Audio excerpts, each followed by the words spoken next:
Hey everybody, welcome to Profiling Evil Podcast. I think you're really going to enjoy today's episode. I'm talking with Gemma Hoskins. She is one of the stars of the Netflix series on The Keepers, the death of a Catholic nun, Catherine Cesnik.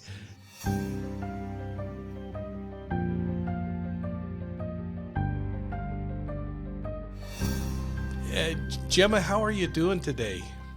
I'm doing great. How are you guys doing? Thank you so much for giving me this opportunity. Oh, heavens. I'm thrilled. It was just so fun to visit with you over the last couple of weeks about Catherine, your experience with her, your experiences in the Netflix series, but most importantly, you know, on our YouTube channel and in our podcast, we really talk about the importance of what we call public CSI, crowdsourced intelligence. Right. And you are the best example I have seen in a long time with, along with your cohorts, you chose to step forward and try to investigate this horrendous murder that occurred so very long ago. You were a high school student at B.O.L.O High School in Baltimore, Maryland, and you met the most amazing nun that I think I've ever had the chance of studying. Tell us a little bit about being Gemma back in 1969 and attending a Catholic school, all-girls school, and meeting Sister Cesnick. Well, it was an amazing experience meeting her.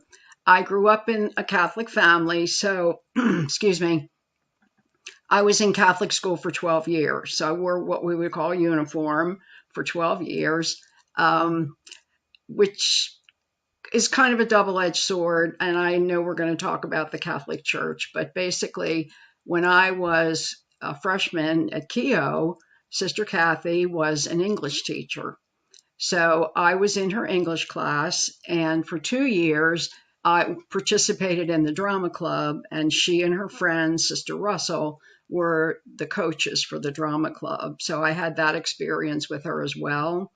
And it sounds really trite, but she really was Julie Andrews in person. That is perfect, actually. She was a breath of fresh air in that school because she and Russell were 25 and 26 when I knew them. And most of the other nuns were older and pretty typical of the nuns I grew up with in grade school. But Kathy was very different, and everything was an experience with her. So when she would come in the classroom, she wasn't showing off, but she just sort of had this air about her. She'd just sweep across the front of the room, and we were rapt with attention. We read a lot of interesting novels with her. We had just wonderful, she did a lot of musicals, and I was fortunate enough to be part of that. So she is the reason I became a teacher. That's amazing, you know. And as I went back and studied Catherine's life, I was really impressed. I mean, here's a girl who grows up in Pittsburgh. She's the oldest child in the family. Her family comes from like Yugoslavia and Austria, I think, is kind of where the roots take them back. Kathy was internally and externally beautiful. She really was stunning. And people ask me if she has impacted my spiritual life, and I have to say no, because I never really thought of her as a nun. I thought of her as a person. And she could have been a lay teacher, which means she wasn't a sister. I just thought of her as this amazing person that I wanted to emulate. And we all felt that way. She had very high standards for us, and we just rose to the occasion and asked for more because she was just so effervescent, so kind, so gentle, but certainly not a shrinking violet. She was pretty feisty. Tell me a little bit of what's it like to be in a Catholic school, in a school that requires uniforms and all-girl school. What was that like for Gemma? Well, I wore a uniform all the way through grade school, so that was nothing new. The good part of that is that you never had to worry about what you were going to put on to go to school the next day because you just kept putting the same skirt on. I remember we actually had to iron. I don't even know what an iron is anymore. Iron our uniform blouses. That was like a big deal in my house. Um, Going to an all-girls school was okay. For those of your listeners and viewers that read my book, you'll know that grade school was difficult for me because I was bullied, because I was very awkward, I was too tall, I was too plain, and it was difficult because the bullying often came from boys. And that was really painful for me. In fact, in eighth grade, it was so bad that I even thought about seeing if I could change schools. And that's all the story in the book. But anyway, so when I went to Keogh, we rode the bus with boys. The school bus picked up the Keogh girls, the Mount St. Joe high school boys, and the Cardinal Gibbons boys, because all three high schools were not far distant from each other. So we got to see the boys in the morning and on the way home. And some of them also participated in the drama productions that Kathy put on. But I was very comfortable in that niche because I really wanted to find myself and, just be comfortable without having competition, clothing and boyfriends, etc. So it's a routine, but it was one that we were all used to if we already had gone to Catholic grade school. Yeah, I'm so sorry to hear that. It's amazing the impact that bullying can have on individuals, and oftentimes you end up putting your faith and your trust in adult leaders, which in some cases in Keogh was the worst thing that could have Correct. happened. But I wanted to just kind of step back and have you tell me a little more about Sister Catherine. And folks, I'm speaking with Gemma Hoskins of this really amazing Netflix series, The Keepers. And Gemma and her team went out and fought for justice for Sister Catherine Cesnik, who was murdered in 1969. What drew you particularly to her? Was it her kindness? Was it her ability to just help you work through things? What was it about her? Well, I was not a student that was struggling with personal issues. I grew up in a family that in the 50s and 60s that was pretty functional. Nobody was hurting anybody, nobody was drinking, nobody was fighting. So I guess I took all that for granted. And so my relationship with Kathy was pretty much in class and practicing for our drama productions. And those Saturdays were so much fun. I can remember my dad, bringing a bunch of us over in the morning and then coming back at 5 o'clock to pick everybody up from those rehearsals. Kathy was some sisters behind their habits, and some of the habits were like really severe looking. They looked scary to me. And if you had to ask to use the bathroom in grade school when it wasn't time for the whole class to go, you like wanted to cry. So Kathy she treated us like adults. She treated us like colleagues. Now she was 26 and we were 17, but even when she left, we stayed friends with her and Sister Russell because they were kind. They were all of those things. Never mean. I never saw or heard her do one mean thing to anybody. And I think even in dealing with the girls who came to her, sharing that they were being sexually assaulted by Reverend Joseph Maskell, I do think she confronted him, and I do think she would have been very strong about it. But I never heard her raise her voice. I never heard her yell at anybody. She just had this just beautiful aura around her that sort of emanated into the classroom. And I just fell in love with. I still have the copy. I have copies of every book we ever did with her. I've just bought them because, I want Scarlet Letter. Who reads the Scarlet Letter with their Catholic girls in a high school, right? Well, she did it. And it was just I can't say enough about the experience of knowing her as a teacher and a person.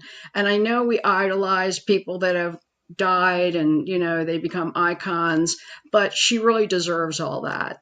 And I've often thought, in looking for justice for Kathy, perhaps her legacy will be that because of her, other people who have suffered from abuse may find hope and justice for themselves. And isn't that amazing that she's already touched the whole world and we only knew her for 5 years? So let's you intimated what was going on. Let's talk about the ugly side of high school and Maskell.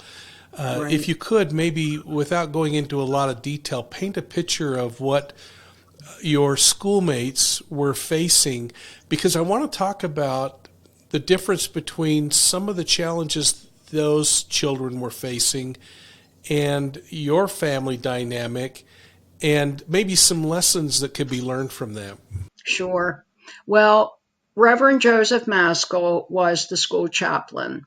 He had an office on the first floor that was next to the chapel, and so a door was connected between his office and the chapel. First of all, none of us who were not involved in this, we had no idea what was going on. None. My sister was a couple years younger, and she said once he came out, she was sitting on the loading dock with another friend smoking a cigarette, and he came out and yelled at them, and that was the end of the conversation. I never had any interactions. I just thought he was kind of this nerdy priest. And I've often said, this is an aside, but if somebody was going to play him in a movie, Kiefer Sutherland, when he does the Survivor, he's in a series about, he's the survivor of an explosion. As the new president? Yes.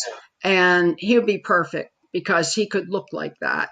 So day by day, we walk that hall, and there's a 1-inch door between everybody wholesome, happy, going to class in the hallway, and a true nightmare happening on the other side. So there are some factors, I think, and you and I have talked about victimology, that were already in place that allowed for that to happen. One of them was that as a Catholic school kid, your parents thought that nuns and priests walked on water, and they put the fear of God in us. And I think that's the whole habit thing, priests in black dresses and nuns in habits. We were afraid to do anything wrong because our parents said, if sister tells you or the priest tells you to do something, you do it. You don't ask questions because they're the closest thing to God. Well, I don't think any of that's true anymore. In fact, I have not practiced my faith for many years. But what happened was, in that context, on a regular basis, Joseph Maskell, the dean, Sister Judith Shalm, who's still living, but I'm going to use her name because I know this happened, the guidance counselor, and the school nurse, Mrs. Stafford, they would meet on a regular basis. And here's what they would do. They would go through the list of girls who, number one, were having health problems. Number two, were having academic problems. Number three, were having emotional issues, family problems. They would come to the priest or the counselor for help. And anybody else who had known drug or alcohol problems. So frankly, this gave Maskell his shopping list, which is disgusting, but that's exactly what it was. It was his list of possible prey, and he went after those girls. And unfettered access as the dean. Pretty much. And a lot of people, I don't know how he managed this, but he knew when every single girl's period was. Now, what does a priest want to do with that information? That's bizarre. So girls who came to him in confession, they were groomed. He made them his special friends. He invited them to come into his office to smoke cigarettes and sit on beanbag chairs. And, girls have talked about this and nothing happened to them, but he sure was checking out everybody in that building. I've also talked to a woman who was apparently one year he had his own, quote, homeroom, which was about 6 students who would report to his office every morning.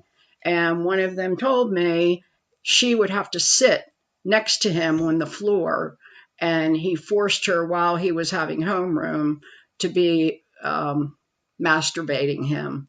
And he threatened girls if they told anybody. There were guns involved.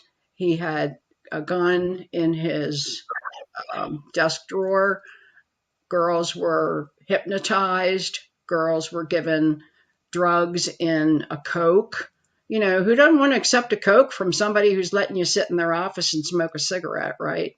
Hypnosis was used, but it was very planned, and it was quite a network because he was not the only one that was involved in the abuse. So once that started, and he brought other men into the picture, he would be the savior.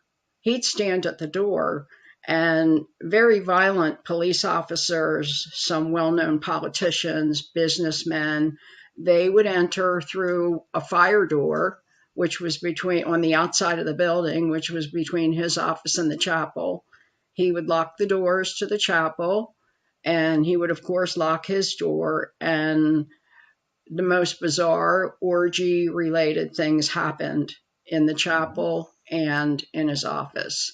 So for girls who were hypnotized or who were given drugs, they have worked at this all their lives now. We're talking over 50 years. And of course, some of them were not always successful. There were suicides. There's been drug addiction, alcoholism. Many of the women who were abused by him, who are women now, have had unsuccessful relationships, multiple marriages. And I'm not saying that doesn't happen to other people, but a seed was planted that something was wrong with them if they didn't go along with him.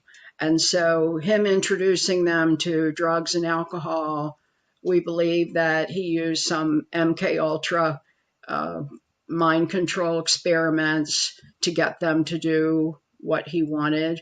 So if there were other people in the mix, and he's standing at the door, then there's a name for this. I forget what the syndrome is, but he becomes the person that can save them. So there's a very strange relationship between abusers and those they abuse. And I'll tell you, having studied and investigated sexual crimes most of my career, many of the things you say, as different as they always seem to be to the victim of that particular incident, they all seem to be so similar in nature. The methodology to control the victim, to psychologically impact the victim so that they don't feel comfortable in sharing the feelings of guilt that they have. Gemma, along the way, Cesnick figures out what's going on, and the children start exposing the abuses that they experience. Tell me about that time that you learned later in life after your investigation. Right. Well, I have 3 personal friends who that I know of, and 2 of them have talked about going to her in 68 and spring of 69. And they did not know where to turn. And because she was so tuned into other people's, she had so much empathy and compassion, she knew something was wrong. And this is all in the series, but she asked Jean Wayner, who was Jane Doe, if something was going on. And, Jean expressed that it was, and Sister saw her coming out of his office and being upset. And then there were 2 other women who came forward, and one of them is the young young person with her boyfriend who went to see Kathy the night before she disappeared. And she's chosen to stay anonymous. And I'll be honest with you, I've never said her name out loud ever. And I know who she is, but I will not do that to her. That's her choice. The other one in the series was Kathy Hobeck, and she actually lives near me, and we're really good friends. And she shared with Kathy what was happening. So knowing Kathy, I would bet my retirement that she would do the right thing. And when she decided to leave leave Keogh in the spring of '69, my feeling was that she and Sister Russell, who were, they were working together on shows and whatever, that they left because they were not able to do anything. And I think they were in danger. And then we learned that Kathy certainly was in danger. I believe they were collateral damage. And I think the night before Kathy disappeared, I know I'm getting off track, but we would come to this anyway. I think that they threatened both nuns, Joseph Maskell and the other priest who was the head of the religious studies at the school, Neil Magnus, went to Kathy's apartment the day before she disappeared. And a young woman and her boyfriend were there, and she had also been abused by him. So he and his partner, they didn't burst in, but they opened the door and walked in. And I've asked the anonymous woman, she said Maskell was furious and Magnus was confused. So my gut tells me that the nuns were threatened that night.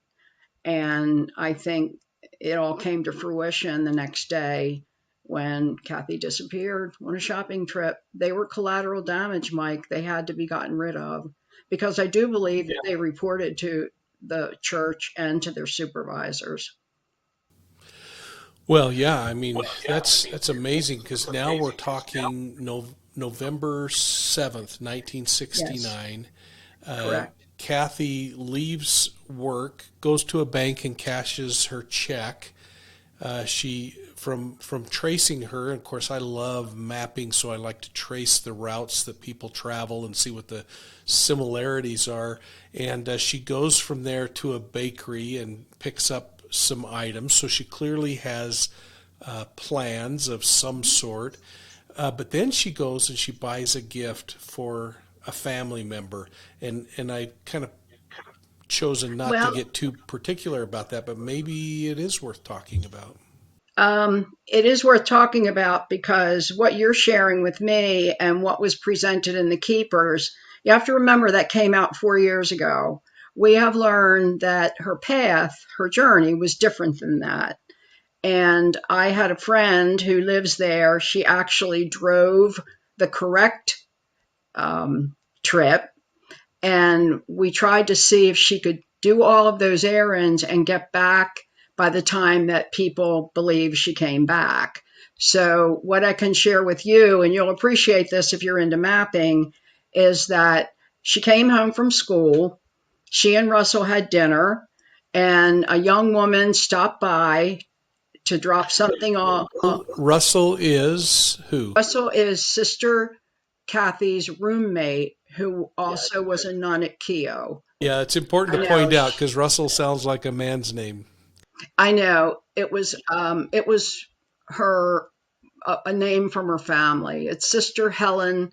I'll call her Sister Helen Russell Phillips. Okay, but we just knew her as Russ. And after they left the school, we would go over and visit them, and it was funny, but they said just call us Kathy and Russ. They were just the coolest people, and nothing inappropriate. I mean, it wasn't unusual to visit with your teachers in those days. I actually had kids when I was teaching grade school whose parents would bring them over, and we'd visit. But anyway, so they ate dinner. She went out at about 7:30. And the path she took was not to the Edmondson Village Shopping Center. The path she took was to an area in Baltimore County called Catonsville, and she went to the bank in Catonsville, not at the Edmondson Village Shopping Center. So we've traced that route. She would have had, there was no drive-through banking and there was no parking lot. So she would have had to park on the street, walk into the bank, cash the check, come back out, get back in her car. From there, she did drive to the old Edmondson Village shopping center. And we know that because a Keough student was there with her aunt, and they saw her in the parking lot and spoke to her in the parking lot of a department store. Across the street from the Edmondson Village shopping center is where Kathy ultimately, the bakery was inside the door of a store called the Heck Company. So she bought the bakery goods inside the Heck Company, got in her car, headed home. We have learned that she did not. Just clarify, so the bakery is in the same Edmondson Village shopping center as the jewelry store? Okay. She did not go to a jewelry store. She did not buy that necklace. Okay. The necklace is irrelevant at this point because we have found since then that it wasn't specially made for anybody. Those were frequently bought very inexpensively for birthstone gifts. Some of the women at Keough said their boyfriends or their parents gave them the same necklace with their birthstone in it. Now, there was no receipt in the car. There's no gift in the car. But we know that suspected perpetrator Edgar Davidson, who was in the keepers, gave that necklace to his wife, and she thought it was very odd because it was not her birthstone.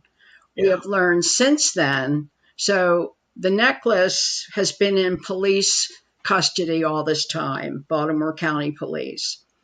The young woman, that's where it is right now. The young woman who had the necklace was Edgar's niece. She gave it to the Cesnick family, and they took it home. And for some reason that I am not aware of, the police and that family have determined that that is not a gift that Kathy bought. The necklace, the police think that Edgar was a petty thief and most likely stole it from somebody off, on the street. So we do know, and this is interesting because I have the missing person report, because the missing person part of the case was closed once Kathy's body was found. So using a FOIA, Freedom of Information Act request, I was able to get the whole missing person report. And the missing person report says that there was no gift in the car, there was no receipt, but it does say, and the pages are missing, Mike. We did hear from the family that the police told them that Kathy inquired about how to set up a bridal registry.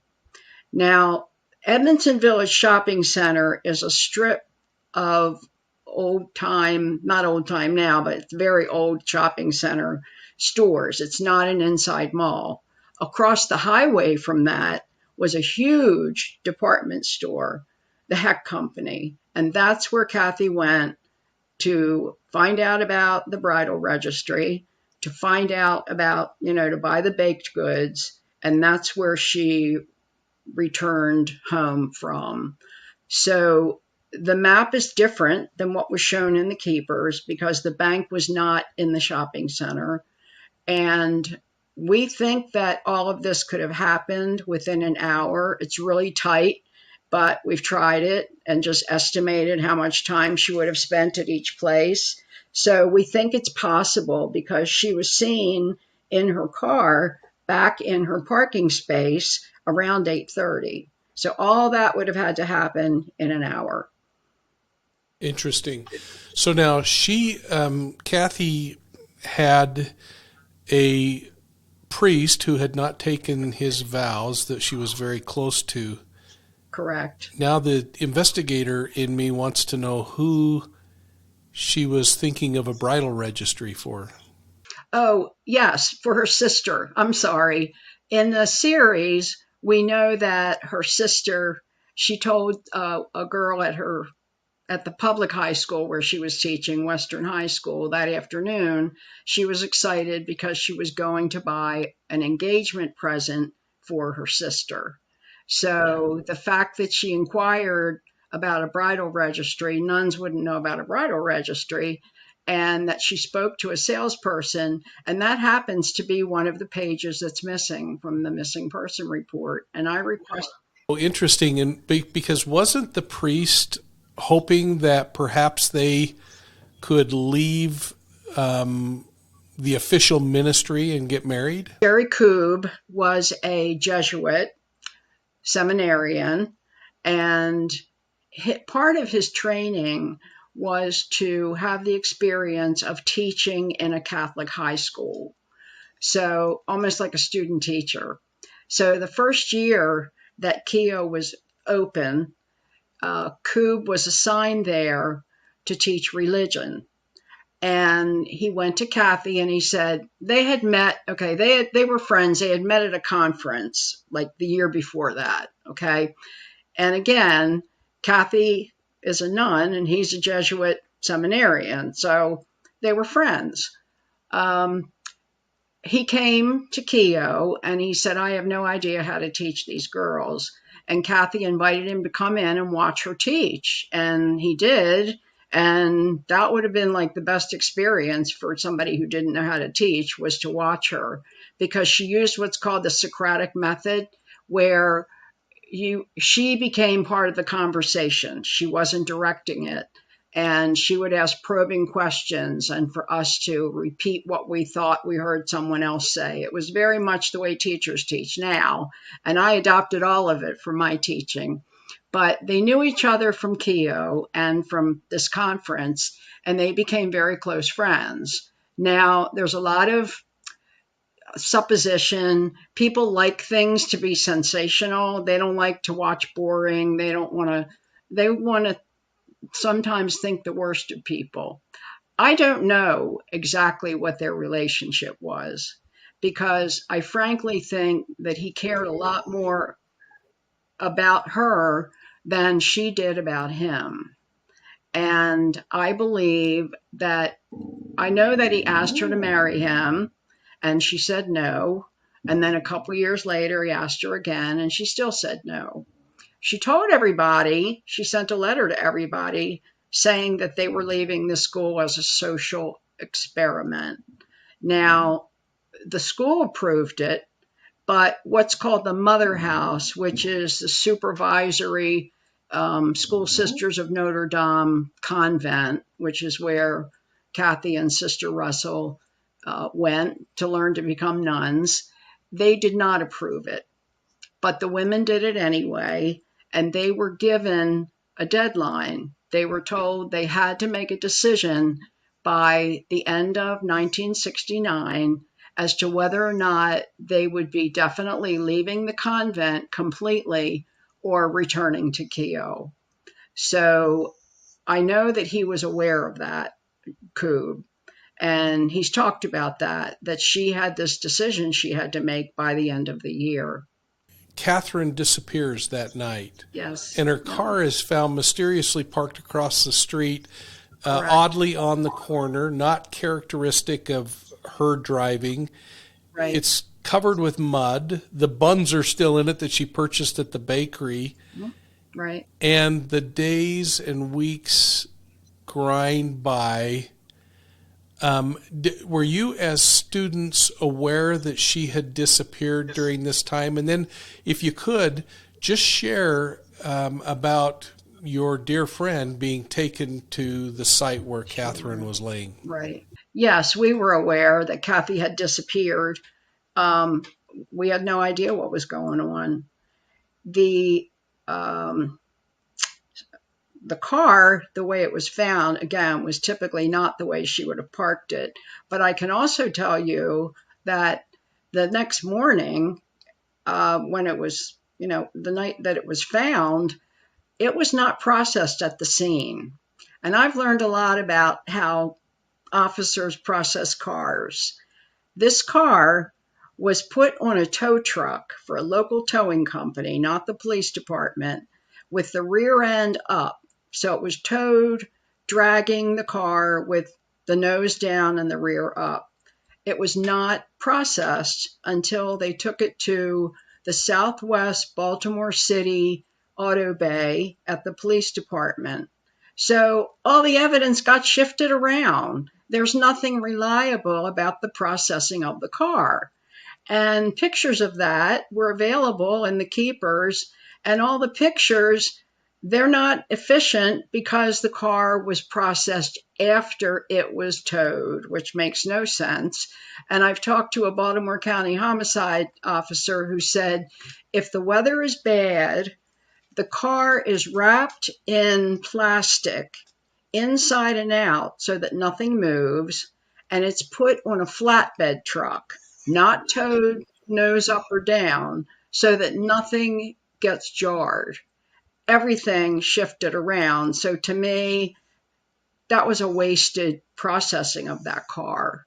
I think it's ridiculous that we're expected to believe that no pictures at the scene of the car. All the pictures are in that auto bay. Yeah, it's unfortunate, Gemma. In defense of police, too, people go missing all the time, hundreds and hundreds of thousands per year. And if every case was treated like a homicide and protected the way that we would have hoped that would have been protected, there would be no police officers to answer calls for years at a time because they'd be so busy doing things that, until you learn more, just seem like a missing person case or an abandoned vehicle or, so many other things. And so, but that's really, really frustrating. When Kathy disappeared, she was living inside the city-county line. They lived right on it. When she was found in Baltimore County. So 2 jurisdictions were involved.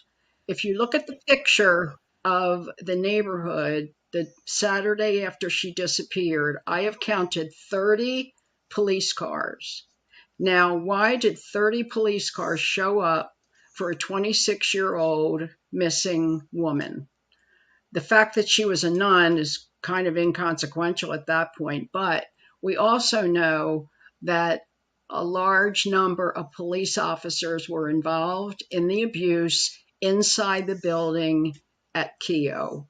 My feeling is that they all showed up to see what was going on. I know what you're saying about a missing person report is not the same as a homicide, but even when she was found, Mike, none of the neighbors were questioned. However, all the neighbors on the other side of the street where the car was parked, I have probably 6 or 7 houses marked of people who were questioned and who saw the car parked that way as early as 10:30 the night before. So I'm not buying what they're selling. I think they knew what was going on and were trying to cover it up. So take me to 2 months later when when Jean is taken out and what the circumstances were around that. Actually, that did not happen 2 months later. It happened during the 2 weeks. 2 days later or something, yeah. Yeah, during the couple weeks following Kathy's disappearance. And in the series, it talks about her seeing maggots on Kathy. That was possible because from November 7th almost until Thanksgiving of that year, it was very warm. And I've actually done research on the life cycle of a maggot, which is really weird. But and so several days after Catherine disappears, Jean finds herself in some really interesting circumstances. Can you walk through what happened there? Sure. Well, before Kathy left Keogh, she promised Jean she would help her. Jean was upset with Kathy because in the fall she came back to school and Kathy was gone. And she said the abuse got worse because Maskell said to her, "I hear you've been saying bad things about me." So he came to her and told her that he knew where Kathy was. This was like a week and a half after Kathy disappeared. And Gene was like, oh my gosh, take me to her. She's alive. So he drives her to an area, and she has since told me exactly where that was, but she has not made that public. She has actually been back there and identified the spot and left some flowers and a picture. It's not far from where Kathy was found, but it's not in the same spot. So Maskell drove her to this area, and she sees Kathy's body on the ground, and it's covered with live maggots. And she remembers like begging him to help her get the maggots off Kathy's face. And he leaned down and he said, now you see what happens to people who say bad things about me. So once Kathy was murdered, that was a red flag to every other faculty member, because I believe they all knew what was going on. In fact, some participated. I mean, literally participated, including a couple nuns and some male teachers in the building. So everybody was afraid, and nobody opened their mouth, and they won't talk to me. I talked to one. I got, of all the faculty members in my yearbook, I was able to locate most of them. They won't talk to me. One did, and he said we had no idea what was going on. It was the 60s. We were all really naive. So I think that Jean was not the only girl who was taken to see Kathy's body. I believe there was at least one other, and she has kind of disappeared and has chosen to live her life somewhere else. So when I think what happened was Kathy was moved because I think Maskell panicked and thought she could tell somebody where this is, and they could come back here and find this body. So I think he had his henchmen or his thugs move her to where the place where she was found.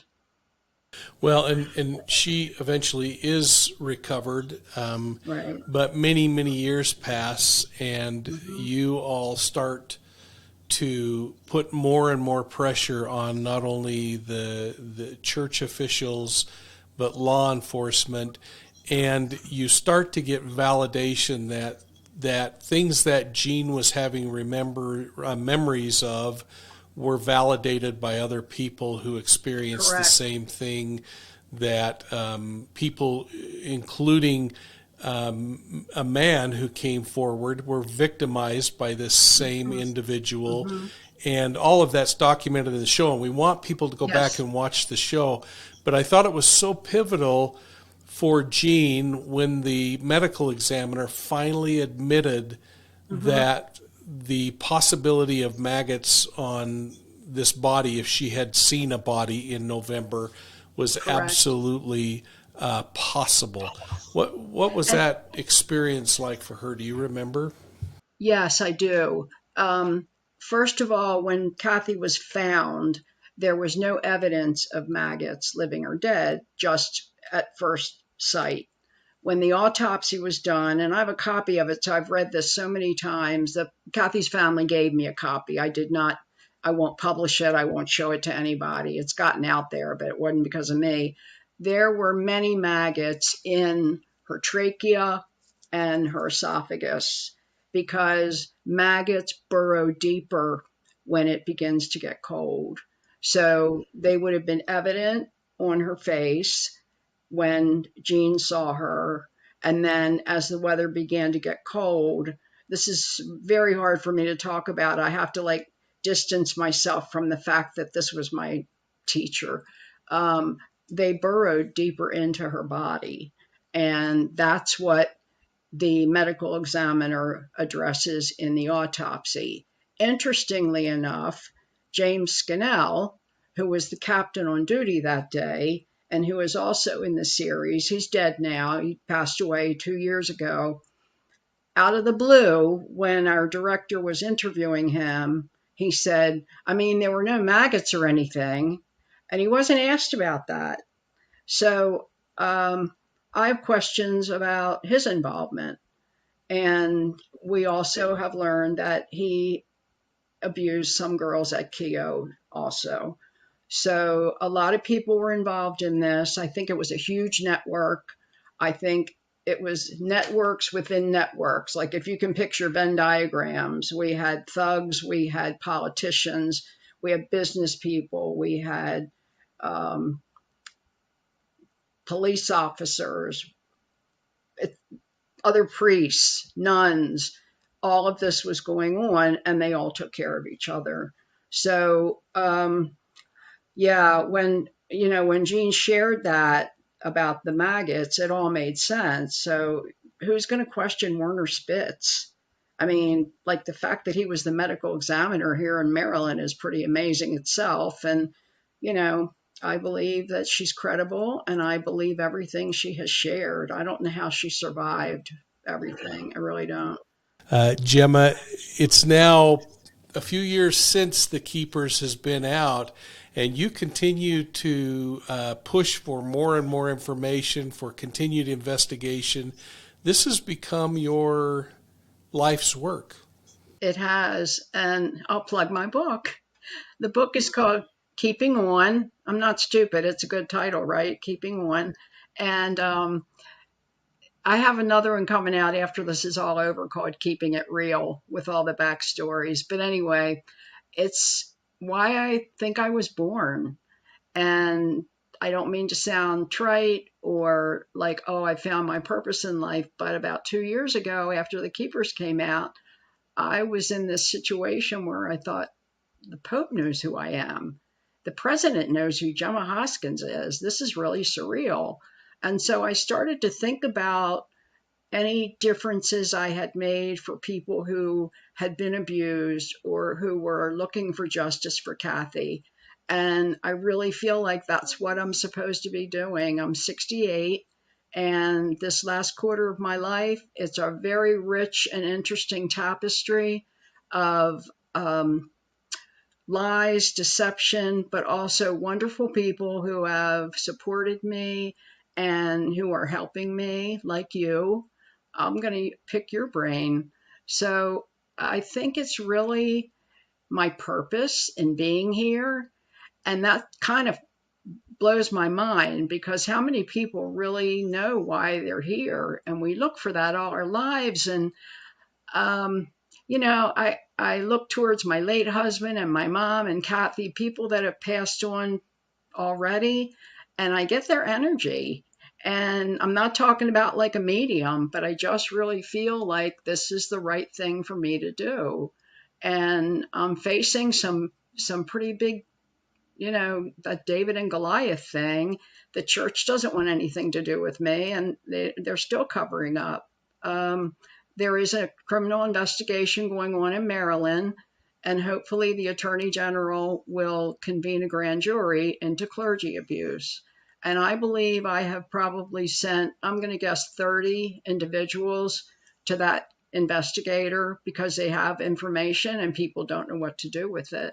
So Mike, some part of every day, I'm in, like today with you, and I have probably 50 emails and messages I need to get to from people that are looking for help, or they want to know how they can get a book, or that we're related to somebody. And I follow every single lead.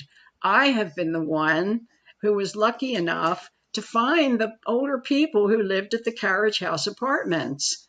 I get on the phone, I call them up. They're lovely people.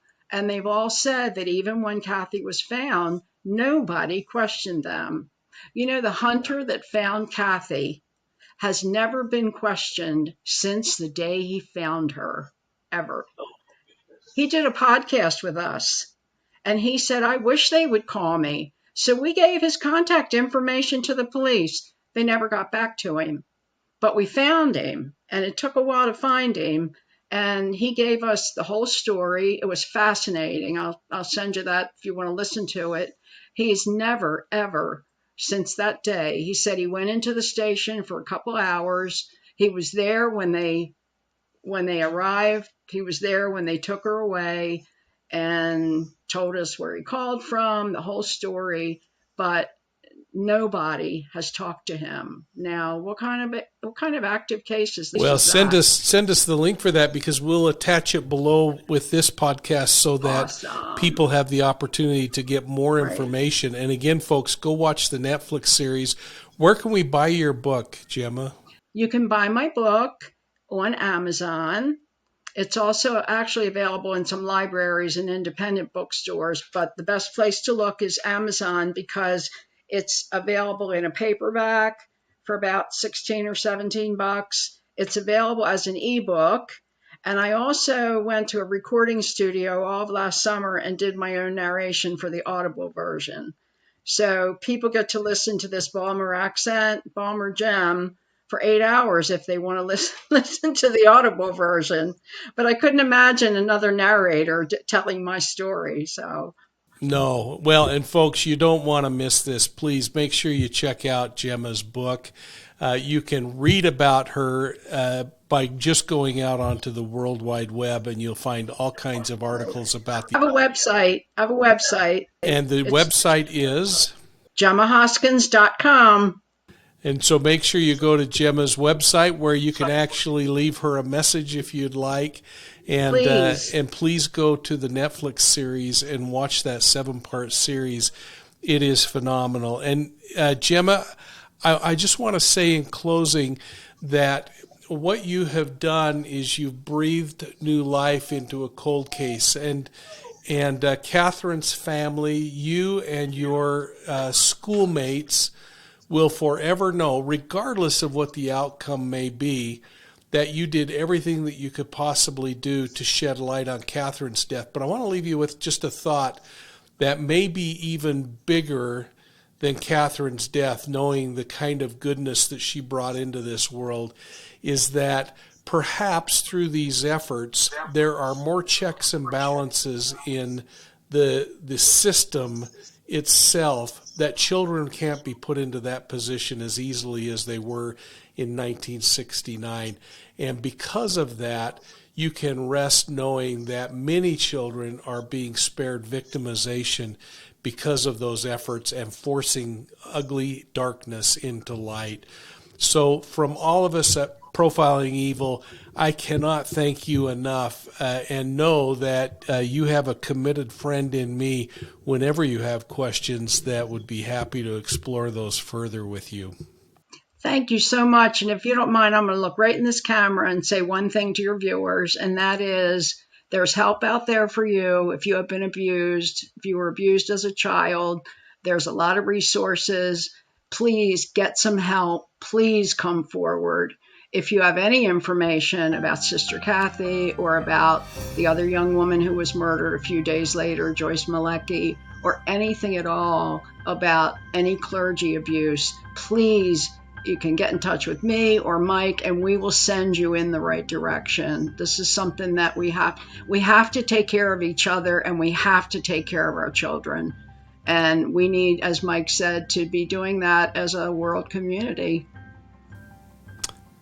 Thanks, Gemma. I hope you have a great day, and thank you, everyone. Thank you.